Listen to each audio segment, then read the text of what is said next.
উত্তর ইউরোপের দেশ ফিনল্যান্ডে ক্রমেই বাড়ছে বাংলাদেশি নাগরিকের বসবাস। শিক্ষার্থী, কর্মজীবী ও ব্যবসায়ী বেশিরভাগই বাস করছেন পরিবার নিয়ে।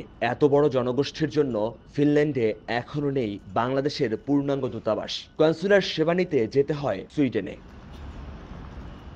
বিড়ম্বনা কমাতে এবার ৩ দিনের কনসুলার ক্যাম্পের আয়োজন করেছে সুইডেনের বাংলাদেশের দূতাবাস। হেলসিঙ্কির মান্নের হেমেন্তিয়ের ভালো হোটেলে বসবে ক্যাম্প। ৪ থেকে ৬ অক্টোবর প্রতিদিন সকাল ৯টা থেকে বিকেল ৫টা পর্যন্ত ফিনল্যান্ডের রাজধানী হেলসিঙ্কির মান্নের হেমেন্তিয়ের ভালো হোটেলে বসবে ক্যাম্প।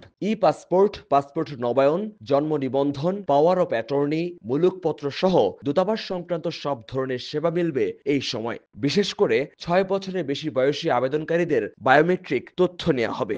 আমরা বিশেষভাবে অনুরোধ করি যে আপনারা আমাদের সাথে পূর্বেই যোগাযোগ করে আপনাদের আবেদনটি পাঠিয়ে রাখবেন।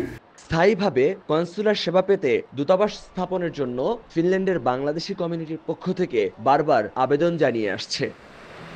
মহিউদ্দিন মধু, সময় সংবাদ, ফিনল্যান্ড।